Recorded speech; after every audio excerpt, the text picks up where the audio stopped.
Dear students, हम process cost accounting का chapter पढ़ रहे हैं और आज हम इसमें देखेंगे कि नॉर्मल लॉस और एबनॉर्मल लॉस या एबनॉर्मल इफेक्टिव्स या एबनॉर्मल गेन अकाउंट किस प्रकार से बनाया जाता है। क्योंकि कई बार ऐसा होता है कि प्रॉब्लम के अंतर्गत प्रोसेस अकाउंट के साथ वो नॉर्मल लॉस और एबनॉर्मल गेन और एबनॉर्मल लॉस अकाउंट को भी प्रिपेयर करवाता है। तो जब हम इस तरह से हमें बनाना पड़ता है तो पहले तो हमें सिंपल, जैसे अब तक अपन ने प्रोसेस अकाउंट बनाया वैसे ही प्रोसेस अकाउंट को बनाएंगे और उसके बाद हम इसके अंतर्गत नॉर्मल लॉस अकाउंट और एबनॉर्मल गेन अकाउंट बताएंगे। हम प्रोसेस के साथ ही एक नीचे दूसरा अकाउंट को खोल लेते हैं, नॉर्मल लॉस अकाउंट, और इसके लिए अपन अपनी बुक का इलस्ट्रेशन नंबर 16 सॉल्व करेंगे।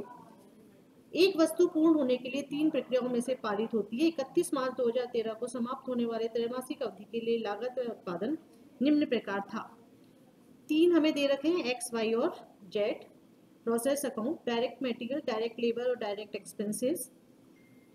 प्रोडक्शन ओवरहेड है 50% ऑफ वेजेस का। नॉर्मल लॉस ऑन इनपुट है 10%, 5% और 10%। Sale of scrap per unit दे रखा है 30 रुपये, 50 रुपये और 60 रुपये। प्रोडक्शन इन यूनिट्स दे रखा है हमें 920, 870 और 800। एक्स प्रक्रिया में 1000 इकाइयाँ 50 रुपये प्रति इकाई की दर से निर्गमित की गई थी। किसी भी प्रक्रिया में सामग्री अथवा अनिर्मित वस्तु का प्रारंभिक तथा अंतिम स्टॉक नहीं था। प्रक्रिया खाते बनाइए तथा सामान्य हानि, असामान्य हानि एवं असामान्य बचत खाता भी तैयार करना है हमें। सबसे पहले हम बनाएंगे process X account.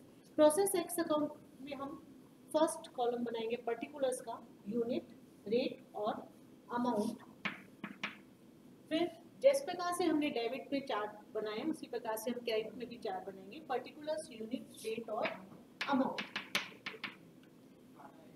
To, x प्रक्रिया में 1000 इकाइयाँ 50 रुपये प्रति इकाई की दर से निगमित की गई थी। तो to input material, to input material 1000, rate थी 50 रुपये, 50,000। टू डायरेक्ट मटेरियल 20,000 रुपये,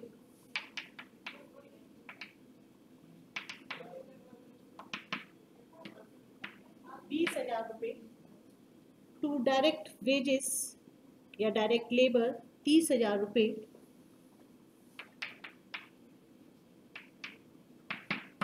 30,000 रुपये।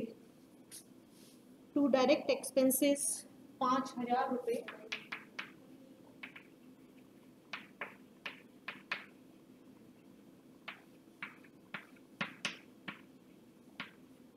5,000 रुपये। प्रोडक्शन ओवरहेड है 50% of wages. To production overhead,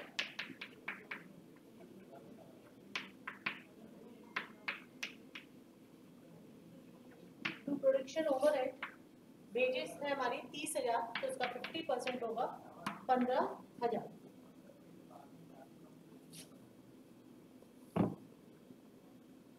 normal loss on input है हमारा 10%। बाय नॉर्मल लॉस,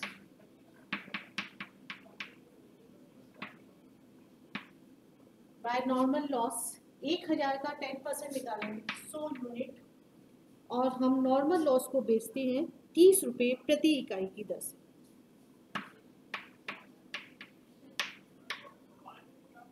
30 इंटू 100 यदि आप करेंगे तो आपका आएगा 3,000 रुपये।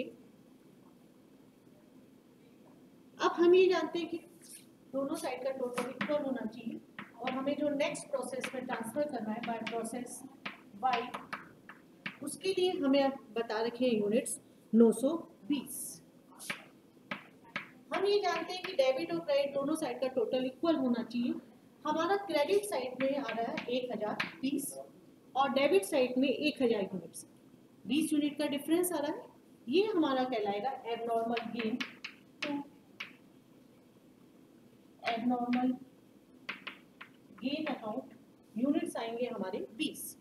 अब एबनॉर्मल गेन में 20 यूनिट तो आ गए, अब हमें इसकी निकालनी पड़ेगी वैल्यू। वैल्यू निकालने के लिए हमें निकालना पड़ता है cost of good production per unit. Cost of good production per unit निकालने का हमारा फॉर्मूला होता है total cost minus value of normal loss upon units minus normal loss in units.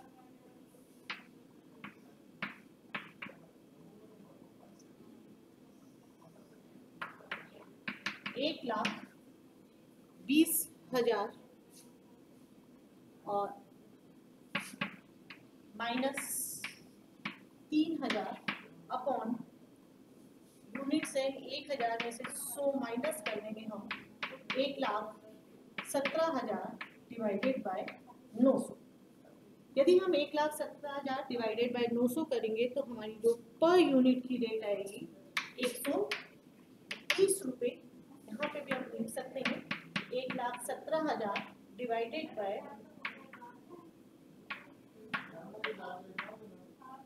900 130, तो 920 इंटू 130 करेंगे। उसी प्रकार से यहाँ पे भी हमें करना पड़ेगा 130, तो 130 इंटू 20 करेंगे तो आपका आएगा ये 2600 और यहाँ का टोटल हो जाएगा हमारा 1,22,600।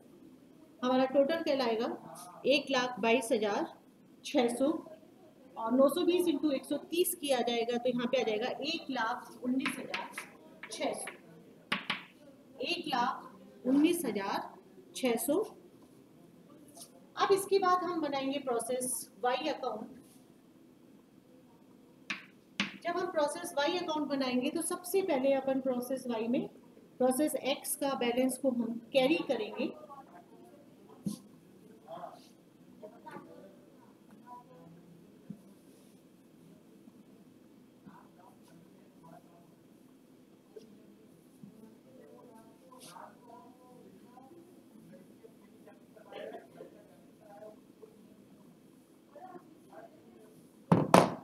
प्रोसेस वाई के अंतर्गत प्रोसेस एक्स का बैलेंस आएगा टू प्रोसेस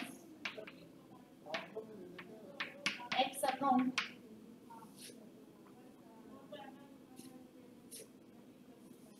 $920 यूनिट्स थे हमारे, 130 रुपये रेट थी और बैलेंस था हमारा 1,19,600।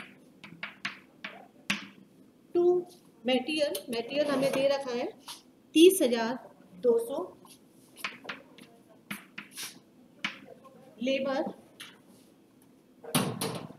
40,000, डायरेक्ट एक्सपेंसेस 2,260 रुपये, प्रोडक्शन ओवरहेड होगा जो हमारी लेबर है उसका 50%, लेबर 40,000 की है तो ये हो जाएगी हमारी 20,000 रुपये की। नॉर्मल लॉस के लिए ये कहता है 5% हम निकालेंगे। 920 जो हमारे यूनिट्स थे उसका 5%, तो 920 का यदि अपन 5% निकालेंगे तो हमारे यूनिट्स आएंगे 46। 920 इंटू 5% और रेट हमें प्रति इकाई बता रखी है 50 रुपये। तो हम 46 मल्टीप्लाई 50 करेंगे तो आपका आ जाएगा 2,300 रुपये। और हम अब प्रोसेस का बैलेंस ट्रांसफर करेंगे प्रोसेस जेड अकाउंट में। प्रोसेस जेड अकाउंट में हम यूनिट्स लेके जा रहे हैं 870।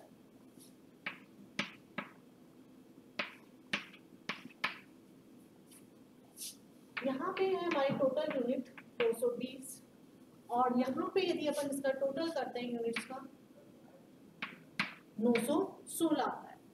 तो डिफरेंस आ रहा है, ये डिफरेंस हमारा डेबिट साइड ज़्यादा है, क्रेडिट साइड हमारी कम आ रही है, तो एबनॉर्मल लॉस हो जाएगा हमारा 4 unit by abnormal loss account 4 unit का और बाय प्रोसेस जेड अकाउंट। और प्रोसेस जेड अकाउंट में हम लेके जाएंगे यूनिट्स 870। दोनों साइड का टोटल हमारा इक्वल हो गया 920।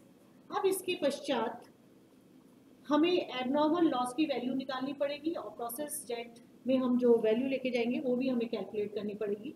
इन सबसे पहले हमें निकालनी पड़ती है cost of good production per unit. Cost of good production per unit निकालने के लिए सबसे पहले हम डेबिट साइड का टोटल करेंगे या हमारी टोटल कॉस्ट को फाइंड आउट करेंगे। 2,00,000 12,060 में से माइनस कर देंगे 2,300, 2,12,060 माइनस 2,300 अपॉन 920 माइनस 46। और यदि हम इसको कैलकुलेट करेंगे, इसको सॉल्व करके, तो हमारी वैल्यू आ जाएगी 240 रुपये। जो हमारी पर यूनिट कॉस्ट आती है वही हमारी एबनॉर्मल लॉस में पर यूनिट कॉस्ट आएगी 240 रुपये। तो 240 मल्टीप्लाई 4 करेंगे, 240 इंटू 4 किया तो आपके आएंगे 960 रुपये। और इनका बैलेंस आ जाएगा हमारा 2,08,800 रुपये। अब इसके बाद हम बनाएंगे process Z account.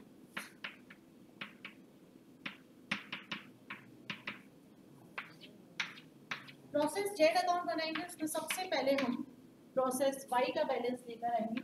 To process Y account 870, per unit cost की 240 और टोटल वैल्यू की हमारी 2,08,800।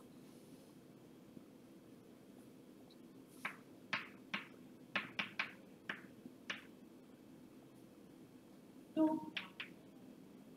डायरेक्ट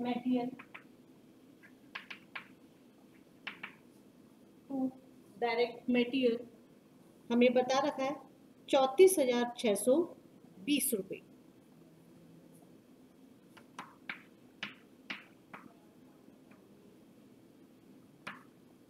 टू डायरेक्ट लेबर हमें बता रखी है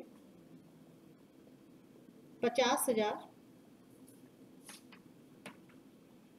to production overhead,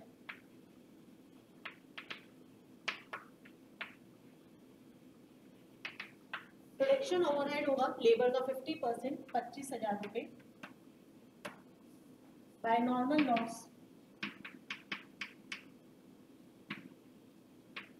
bye normal loss 870 जो भी हमारा इनपुट होता है उसके परसेंट से निकाला जाएगा। और ये है हमारा 10% नॉर्मल लॉस का, 870 इंटू 10% 87। और रेट हो जाएगी हमारी 60 रुपये पर यूनिट दे रखी है। 87 मल्टीप्लाई 60 किया जाएगा तो 5,220। बाय फिनिश स्टॉक, ये हमारा लास्ट प्रोसेस अकाउंट है। बाय फिनिश स्टॉक अकाउंट, और फिनिश स्टॉक पे हम ट्रांसफर करेंगे 800 यूनिट्स, 887 और वहाँ पे आ रहा है हमारा 870। तो ये यहाँ पे हमारा एबनॉर्मल गेन हो गया। तो एबनॉर्मल गेन अकाउंट 17 यूनिट्स। अब 17 यूनिट्स की हम फिर से cost of good production per unit find out करेंगे। तो टोटल निकाला जाएगा, टोटल कॉस्ट का 2,08,800 में 34,620, 50,000 और 25,000 रुपये को हम जोड़ देंगे। और जोड़ने पे हमारी जो वैल्यू आएगी 2,75,000।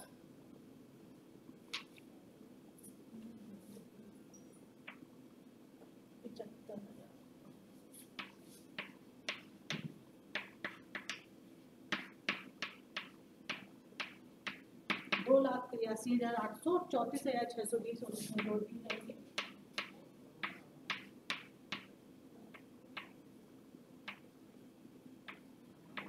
$3,18,420, 3,18,420 उसमें से हम माइनस कर देंगे 5,220 अपॉन 870 माइनस 87। तो ये जो पर यूनिट कॉस्ट आएगी 400 रुपये आएगी। 3,20,000 रुपये और 70 इंटू 400 करोगे तो आप आएगा 6,800 रुपये। और टोटल यदि आप निकालेंगे इसका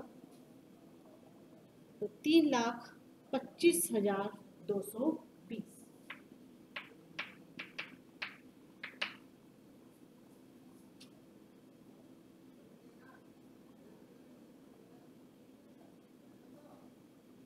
तो इस प्रकार से तो ये तो हमारे तीनों प्रोसेस अकाउंट बन गए। अब हम इसकी सहायता से बनाएंगे नॉर्मल लॉस, एबनॉर्मल लॉस और एबनॉर्मल गेन अकाउंट। तीनों अकाउंट हम एक साथ बनाएंगे।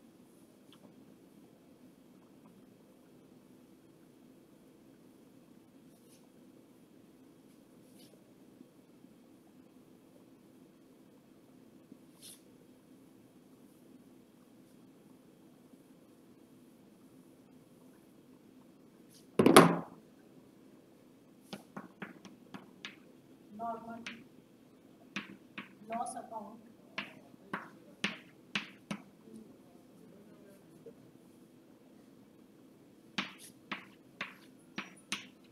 Unit amount, unit amount.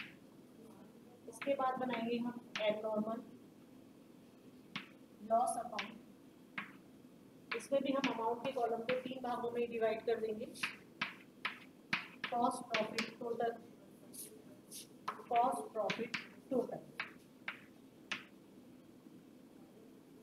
Abnormal gain account, cost profit total,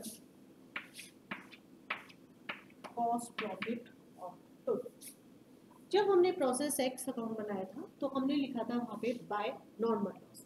ledger posting के नियम से ही हम चल रहे हैं यहाँ पे। वहाँ पे जब अपने बाय नॉर्मल लॉस लिखा तो यहाँ पे क्या आ जाएगा, to process X account, to process X account.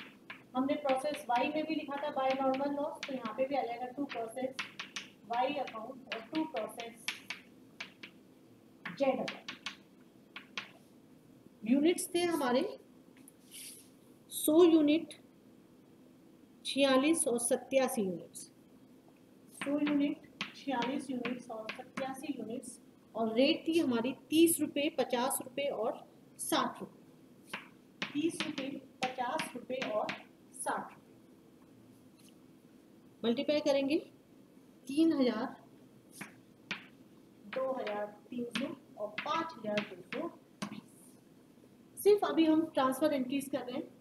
जब हमने प्रोसेस एक्स अकाउंट बनाया था तो वहाँ पे लिखा था टू एबनॉर्मल गेन, तो यहाँ पे आ जाएगा by process X account, by process X account. और उस समय हमारे एबनॉर्मल गेन में यूनिट्स थी 20, रेट थी 130, 2600। और प्रोसेस जब हमने वाई बनाया था तो वहाँ पे एबनॉर्मल लॉस हुआ था, तो एबनॉर्मल लॉस के लिए आपने लिखा था बाय एबनॉर्मल लॉस, तो यहाँ पे आ जाएगा to process Y account, to process Y account, 4 unit, 240 और 960 रुपये। इसके बाद हमने जब प्रोसेस जेड अकाउंट बनाया था तो वहाँ पे हमारा एबनॉर्मल गेन हुआ था, तो इसी यहाँ पे लिखेंगे bye process Z account. Process Z account पे हमारे यूनिट्स थे 17, डेट थी 400 रुपये और टोटल वैल्यू थी हमारी 6800। अभी तक अपन ने जो भी किया है वो सारा का सारा हमने ट्रांसफर एंट्रीज के लिए। अब मेन चीज आएगी इसमें, नॉर्मल लॉस जब हमारा होता है तो नॉर्मल लॉस के अंतर्गत हमारा जब भी कभी एबनॉर्मल गेन हो जाता है तो एबनॉर्मल गेन सिर्फ हमारा अकाउंटिंग में ही होता है, वास्तव में एबनॉर्मल गेन जैसी कोई चीज नहीं होती। तो जब हमने यहाँ पे प्रोसेस एक्स और प्रोसेस जेड लिखा तो इतने ही यूनिट्स हमें नॉर्मल लॉस में से कम करने पड़ेंगे, क्योंकि वास्तव में हमें इतना लॉस नहीं हुआ था। तो आप लिखेंगे to by abnormal, normal loss में तो लिखेंगे हम by abnormal gain account. Abnormal gain हुआ था हमारा एक्स में और जेड, तो एक्स में जो एबनॉर्मल गेन हुआ था वो थे 20 यूनिट 30 रुपए के हिसाब से और 17 यूनिट 20 यूनिट तो 30 रुपए के हिसाब से होंगे और जेट पे थे हमारा 60 रुपए में हमने करा था इसका वैल्यूएशन। अब यहाँ पे हम करेंगे 60 रुपए का और जब हमने बाय एबनॉर्मल गेन लिखा तो यहाँ पे आ जाएगा to normal loss account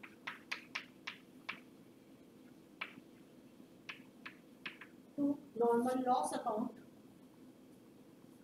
20 unit X का और जेड का लिखना पड़ेगा 20 यूनिट 30 रुपए के हिसाब से 600 और 17 यूनिट 60 रुपए के हिसाब से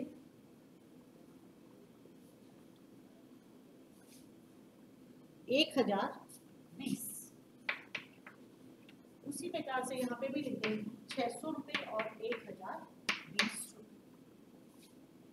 जनरली नॉर्मल लॉस और एबनॉर्मल गेन का जब अपन करेंगे तो एबनॉर्मल गेन सिर्फ अकाउंटिंग में करा है, मतलब हमारे जो लागत लेखों के नियम थे उसके हिसाब से हमने एंट्री करनी पड़ी थी, लेकिन वास्तव में एबनॉर्मल गेन कुछ भी नहीं होता।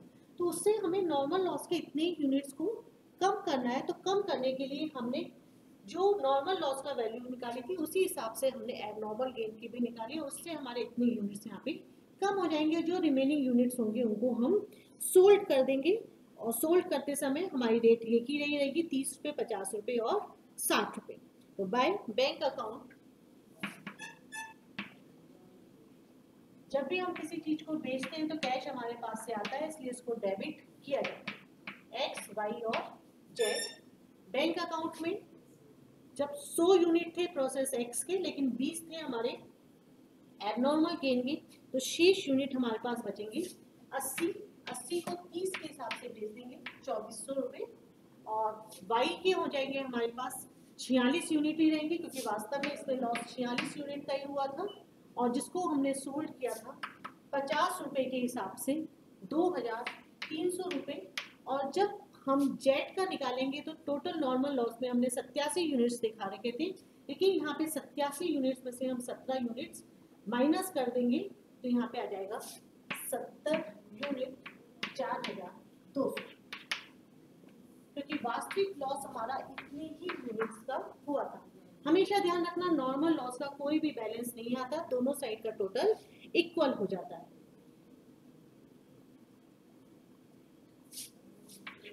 इसके बाद जो एबनॉर्मल गेन में हमारा बैलेंस आ रहा है, एबनॉर्मल गेन में जो भी बैलेंस आएगा उसको हम ट्रांसफर कर देंगे costing profit and loss account में और आप लिखेंगे to costing profit and loss account.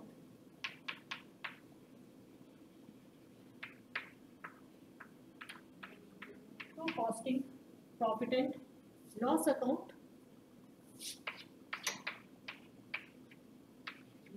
9,400 रुपये और 9,400 में से हम 1,620 माइनस कर देंगे तो हमारे पास आ जाएगा 7,780। इसके बाद हमें बनाना है abnormal loss account. Abnormal loss में भी जो भी हमारा बैलेंस आता है उसको हम costing profit and loss account में ट्रांसफर करते हैं। बैलेंस हमारा इसलिए आता है कि एबनॉर्मल लॉस का पहले हमने जो वैल्यूएशन किया था वो हमारे लागत लेखों के नियमों के अनुसार किया था। लागत लेखों के नियम हमारे ये कहते हैं कि हमारा जो गुड प्रोडक्शन आता है उसकी पर यूनिट से आप इसका वैल्यू करिए, लेकिन जब हम इनको वास्तविक रूप से बेचेंगे तो वास्तविक रूप से हमें बेचते समय जिस मूल्य पे हमारा स्क्रैप गया था उसी मूल्य पे हम इन यूनिट्स को भी सेल करेंगे, इसलिए हमारा ये डिफरेंस आता है। By bank account